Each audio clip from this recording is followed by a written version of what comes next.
Hello, ladies and gentlemen. It's a beautiful Sunday here in Carlsbad, California. This program is being made possible by Jacobson 976 on YouTube.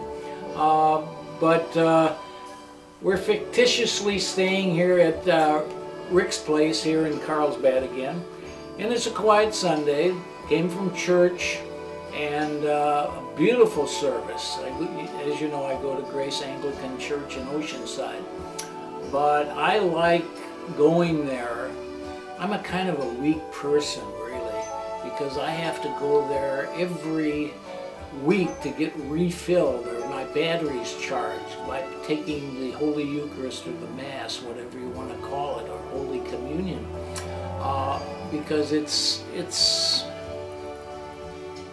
a good way to get boosted up in this crazy life that we're living in. But what I want to talk to you today on is I just went to a memorial last week for a gentleman that passed away in our church. A wonderful man. I'm just amazed sometimes at some of the people that I've met in my lifetime that I call them saints. You know, they're just good people. They can give you a lot of encouragement and inspiration. When you look at the news each day, you know, you get kind of depressed. And really, I don't know how people, now this is the truth, I don't know how people can go without going to church or some place of worship. I mean, not to get your batteries charged. And I'm a pretty tough guy. I can take a lot of things from this world, all the corruption and everything that's going on, but thank God I can go to church on Sunday. At least the people haven't prevented me from doing that. You know, the way the world is going, we'll have to hide in caves to have services pretty soon if we keep on going the same way that we're going. Why do people hate Christians? I can never figure that out. Because they're really bringing good news and lifting people up, and they're missionaries, and wherever they're at, the good ones are so inspirational to our society. Did you know during the Second World War, we used to pray in church? And when somebody was lost in the war overseas, like my brother, we would have a memorial service in the auditorium. And then of all places, Minneapolis. Well, they wouldn't allow that today. But do you see this disconnect that I'm getting to, ladies and gentlemen? This disconnect between spirituality and the well-being of our country. If we don't have that, it's a disconnect. And look out, boy, we're really heading for a fall. And I've read history. It's happened to other generations, other societies, and so on and so forth. And don't think we're above it, because we're really not. But what I wanted to say is the people that have influenced my life. And some of the people, like I've told you before, I told some people, when they're giving a memorial, you don't even know if they're talking about the same guy. They give him all these accolades and praises, and that isn't the guy that I knew. So a lot of it you have to take with a grain of salt. But yesterday this guy was, you know, I knew him a little bit, but he was such an inspiration to everybody that was around him. And he was kind of bubbling over. And when you have a person that's bubbling over, a lot of people can't really take it all. But I loved it. But the thing is, who are the people in your life that were inspirations? And we've all had them. And I'm thinking of one particular, and I had a lot of them, my brother and my mother and my aunt and uncle. I mean, there were certain ones that were just outstanding, but they usually had very, very much a Christ-like basis to their opinions and how they conducted themselves in their lives. And that was very important for me as a young man. But the one that really was inspirational to me was a guy, and I didn't like going to church. Oh my goodness!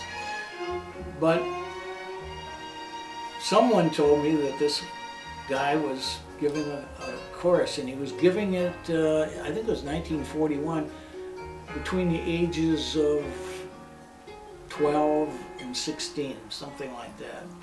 And it was all boys. I mean, he really laid it on the line. I really appreciated his candor with me. That's what I like, somebody telling you the truth and nothing but the truth, so help you God. And that's what he was. He told us boys our responsibility in life, and it was very, very founded in faith. And the seed was planted. And what I admired about him, he was going to the University of Minnesota at the time, and he got married in 1941. Beautiful wife by the name of Blanche, and they went on. He went in the Navy and became a fighter pilot. And I think it was in 1940. It was maybe about 1943, because people don't realize how many people were being lost in that war. And he got killed in a battle over there. And he flew one of these Grumman, I think it was Grumman Hellcats. It was a fighter pilot, and he crashed right into the sea. They never did find him. And I thought, what a tragic thing to happen. And the other people in my life that were so important, but they passed on. And they were such inspirations. And now today we're afraid. Our society is afraid to go to church, afraid to believe the gospel of Christ. Why, Stanley, you're really old-fashioned, aren't you? I have to agree that I am, but a lot of people have influenced me in that direction. I thank God for them, and because they're a lot better than what you see on MTV, that's for sure. But anyway, these people are such an influence, and that's what I wanted to tell you in this series, is the fact that we got to grasp on to people that are influences in our lives. And it doesn't matter how old you are or anything like that. But the one big thing that I had to learn is forgiveness. And that doesn't mean, like a lot of people, well, you forgive them and forget. You don't forget. But you do expect something from those who you forgive. And that's for them. You forgive them one way or the other. But really, if they want to be forgiven, they have to accept the forgiveness and show some sign of that they're reformed. What they did was wrong. I've had people knife me right square in the back, done things to me, said things. I mean, we all have had that. But the thing is, we have to forgive them. But at the same time, they have a responsibility to us for forgiving them. And that doesn't mean we forget what they did, but we forgive them. And a lot of people don't think I forgive people. I do forgive people. There's a couple of them, and they know who they are, that they show no restitution on what they did. Hey, Stan, what I did was wrong, and I want to rectify what I did to you and make it better, or at least show some signs of remorse. But they don't.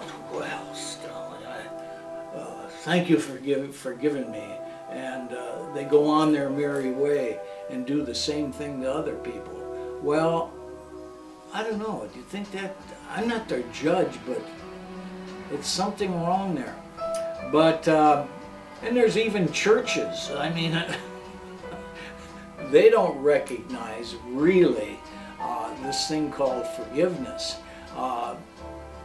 they go by scripture, but when you press them on the scripture, they they want to run underneath their pews. But that's not my job to judge them. My only job is to forgive them. Now, I have a family that they still hate my guts. I don't know what the reason is, but I forgive them. It's the ball's in their court, and that's how I look at a lot of different people. You can forgive them, but the ball's in their court. And you know, we all die, like I was saying before, at a memorial. You witness these people, and you hate to lose the good ones. I don't know. It's just like you want to hold on to them, and sometimes you can't. They're gone. But they usually leave a good impression with you, and you're thankful that they were part of your life. And there's so many people out there that are rotten and scheming and deceitful, especially in the legal profession. I just can't believe all the crooks in that one. But I forgive them, but I don't forget them. And because in humankind, we cannot forget.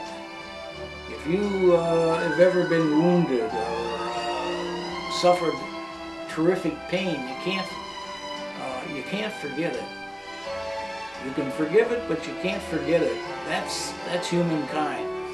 But I just want to reiterate my belief system, and it's really predicated on faith and forgiveness. And I think everybody should learn to forgive people and not hate people. That's where a lot of them get mixed up, is they hate people. They hate them, and it's like a cancer in their body. It generates, it goes down, and from your mind it goes all the way down and hits some vital organ, and you say, geez, what's the matter with me, Stan? Or they discover this, or they discover that, because they haven't confessed it, they haven't gotten it out of their system and forgiven the person, like I said before. But this series right here is on a nice, beautiful Sunday here in Carlsbad, presented by Jacobson 976. So if you got any questions pertaining to this subject matter, send me an email at peterson.stan@att.net, and try to think of some good questions. But one thing that I just end with this video is the fact that you think about yourself. It's good to think about yourself. Where are you going? What are you doing? And how are you going to get there? And it's very important, not just for this life, but the life to come. And if you don't think there's going to be a life to come, you're badly mistaken. Don't listen to some kook at a college or somebody that doesn't believe, because they think they're going to die and go right into the grave. If they are so confident in that, I mean, there's nothing after this. I think there's a black recording box inside of each one of us that records everything. It's like a black box, but they call it your soul.